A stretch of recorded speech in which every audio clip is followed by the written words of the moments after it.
Salam kekasih Tuhan, kiranya Tuhan memberkati dimanapun saudara berada. Kasih Tuhan selalu melimpah bagi setiap kita.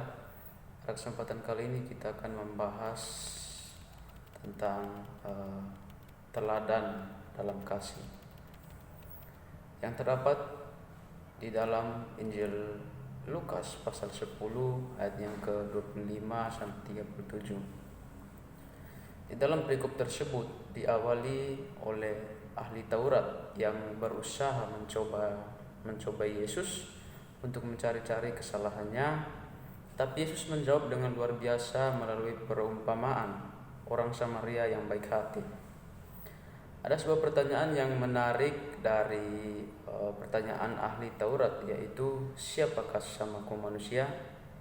Bapak Ibu Saudara sekalian yang melihat dalam Injilnya, boleh baca dimanapun saudara-saudari berada, Bapak Ibu Saudara sekalian. Pola pikir dunia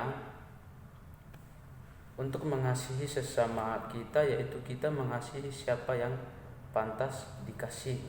Ya, kebanyakan setiap orang mengasihi orang itu memilih siapa yang ingin dia kasihi. Mengasihi jika menguntungkan, ya. Kemungkinan ketika kita mengasihi orang, kalau dapat menguntungkan dalam diri kita juga, pasti kita sering mengasihi orang. Tetapi kalau kita mengasihi orang lalu respon orang tidak baik terhadap kita, pasti kita juga tidak akan mau memberikan dan mengasihi orang tersebut.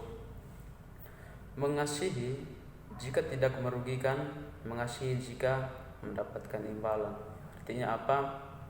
Ketika kita mengasihi, marilah kita mengasihi dengan tidak menganggap bahwa diri kita sendiri akan dirugikan, atau kita tidak akan mengharapkan imbalan dari setiap orang yang kita kasihi, mungkin melalui perbuatan baik kita kepada orang, walaupun responnya tidak sesuai. Tetapi di sini mari kita akan sama-sama belajar, ya, bagaimana teladan di dalam kasih.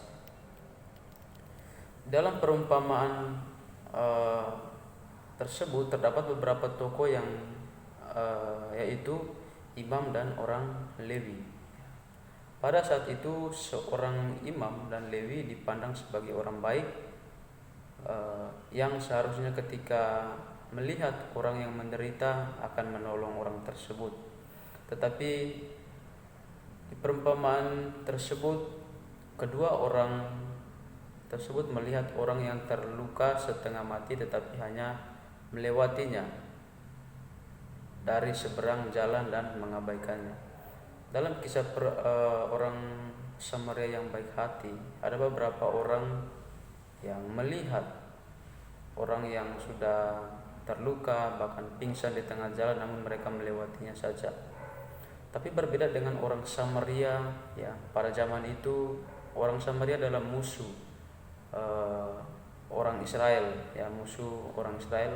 Tapi orang Samaria ini tergerak hatinya untuk menolong orang tersebut, ya.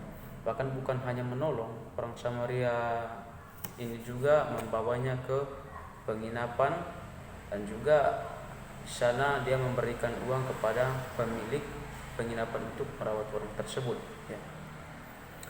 Jadi Bapak Ibu Saudara sekalian yang terkasih di dalam nama Tuhan Yesus Kristus, kita harus belajar kasih yang sesungguhnya itu seperti apa, ya.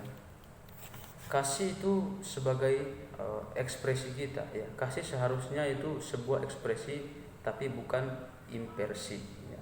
Ekspresi adalah sesuatu yang muncul di dalam diri, dari hati keluar menjadi tindakan, memiliki belas kasih dan akan memberkati orang lain, ya.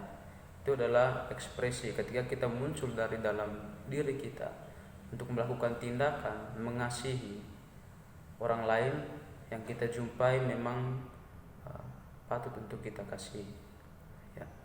Tetapi kalau impersi, yaitu hanya sekedar tindakan, hanya supaya terlihat baik, sekedar kasihan dan dilakukan untuk diri sendiri supaya orang lain melihat yang diperbuat. Itu adalah perbedaan kasih ya, sebagai ekspresi dan juga inversi. Dan inversi itu hanya sekedar tindakan hanya supaya terlihat baik ya, maka dia sengaja melakukan tapi tidak dari hati untuk membantu atau memberikan yang terbaik bagi orang lain. Dan kita juga harus belajar yaitu kasih sebenarnya itu sebagai apresiasi ya. Apresiasi adalah sebuah bentuk pengharapan untuk orang lain. Sebuah kasih yang berbuat lebih daripada yang seharusnya itu adalah apresiasi.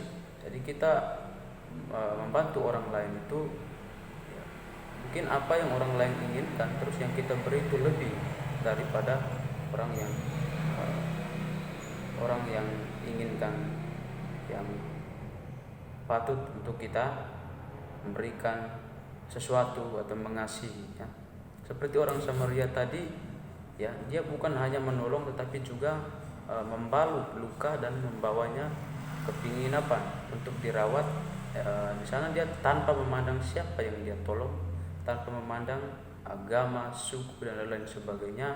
Tapi di sini mari kita belajar bahwa kasih itu mari kita memberikan dengan hal-hal yang dengan sepenuh hati, sehingga kita mengasihi itu dengan tulus. Kita akan diberkati oleh Tuhan. Kita jangan memandang kita mengasihi hanya orang yang kita kenal atau saudara kita, tapi mari kita mengasihi sama manusia. Siapapun yang kita lihat, mari kita saling mengasihi satu dengan yang lain. Seperti Yesus sudah lebih dahulu mengasihi kita, dia tidak memandang siapa kita. Dia mengasihi kita, dia datang memberikan nyawanya ke dunia untuk menebus kita karena dia mengasihi kita. Jadi berbicara tentang kasih dalam teladan, mari kita mengasihi, sebab sebagai orang Kristen kita harus mengasihi satu dengan yang lain. Sama halnya Yesus telah mengasihi kita, dia rela mengangkat kita dari lumpur dosa sehingga saya dan Bapak Ibu Saudara sekalian bisa diselamatkan, bisa mendapatkan kasih daripada Tuhan. Karena itu marilah belajar saling mengasihi satu dengan yang lain. Dimanapun kita berada, kita bisa menjadi garam, kita menjadi terang seperti Yesus yang telah memberikan contoh dan terang bagi setiap kita. Terima kasih, kiranya Tuhan memberkati. Haleluya.